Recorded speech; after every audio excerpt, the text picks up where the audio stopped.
विषयावर एवढा उल्लेख करता येणार नाही, पण हा लहान विषय नाही, फार मोठा विषय आहे. यातनं आम्ही आता चौकशी अंती कारवाई करू.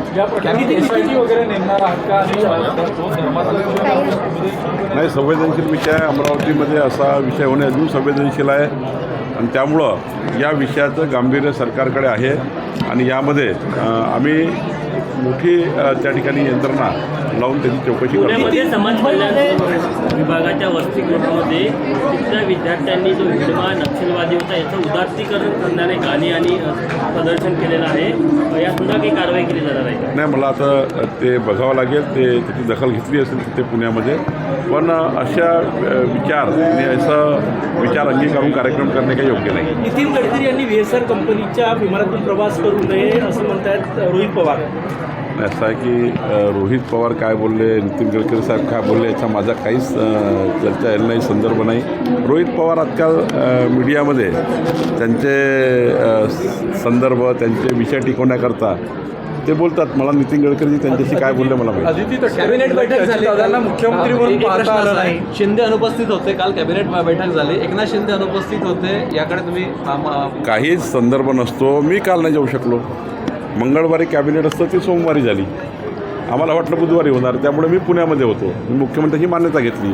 एकनाथ शिंदेजीचे काही पूर्वनियोजित कार्यक्रम असतील, त्यामुळं मंगळवारची बैठक सोमवार झाल्यामुळं जवळपास 2-3 मंत्री 4 मंत्री त्या ठिकाणी जाऊ शकले.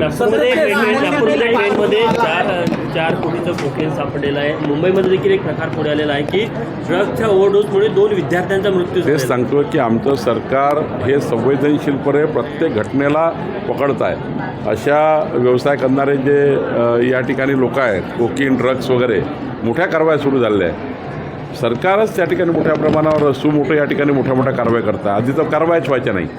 आमचे मुख्यमंत्री देवेंद्र फडणवीसजी यांनी प्रचंड मोठं जाळं तयार केलेलं आहे, ज्या जाळ्यामध्ये आता कोणी वाचू शकत नाही. किती छोट्या मार्गाने कोणी ड्रग्स आणले, कोकीन आणले, त्याला पकडले जाणार आहे.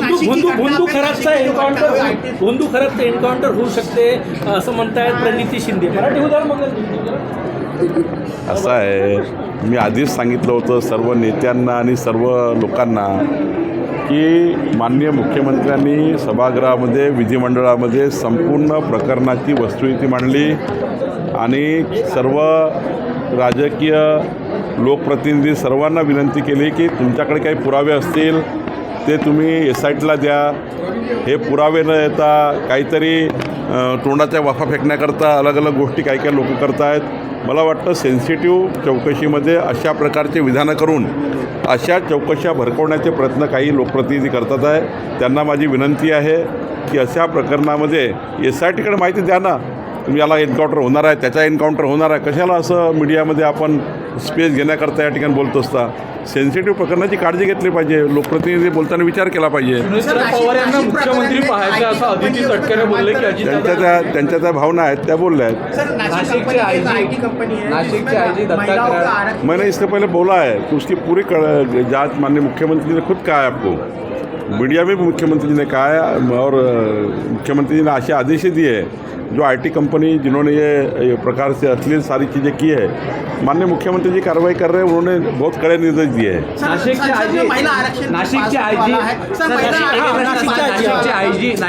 जे आहेत त्यांचा फोटो खरात आढळलेला आहे. दत्ता कराळे त्यांचं नाव आहे. नाशिकच्या आयजींचा फोटो जर खरात सोबत सापडत असेल तर याचं काय अर्थ घ्यायचा? पुढचं विश्लेषण काय आहे, फोटो आल्यानंतर पुढचं काय, तर मागचे काय पार्श्वभूमी आज मी सांगू शकणार नाही. कशामुळं फोटो आला, कशाने फोटो आला, कुणाचा फोटो कसा काढला. शेवटी फोटो काढण्यावरनं काही मी आज त्याचे अंदाज देऊ शकणार नाही किंवा चौकशीत मी नाही आहे. SIT त्याचा शेवटी अंतिम करेल तेव्हा माहीत पडेल. मध्ये 15 ते 16 कॉल झाले कराड यांचा असं देखील पुढे आला. त्यामध्ये संपर्क, माझं काय म्हणणं आहे की जे काही SIT अंतिम रिपोर्ट देईल तो येणारच आहे जनतेसमोर. त्यामुळं आत्ता घाईघाईत कशाला याच्यामध्ये जायचं. कुणाचे कॉल्स होते, कोणाचे फोटो आहे, कोण गेलं, काय गेलं, त्याचे किती संबंध आहे, काय संबंध, सर्व येणारच आहे. ते महाराष्ट्र जनतेला कळणारच आहे. सनातन धर्माने घरात शस्त्र ठेवावे असं म्हणतात जैन मुनी दिलेंद्र महाराज. असं आहे, शस्त्र असले तर दसऱ्याला पूजा होते. दसऱ्याला पूजा कशाची करतो आपण? शस्त्राची पूजा करतो ना. एखादं शस्त्र प्रत्येकाला मारण्याकरता नसतं, पण त्याचं समर्थन करता येत नाही शस्त्र ठेवण्याचं. पण शस्त्र हे पूजेकरताही असतात कधी कधी. त्यामुळं कुठल्या शस्त्रावर, कुठल्या याच्यावर जैन महामुनी बोलले याबद्दल मला काही त्याचा संदर्भ देता येणार नाही. महिला सशक्तिकरण का बिल पास हो गया है संसद में,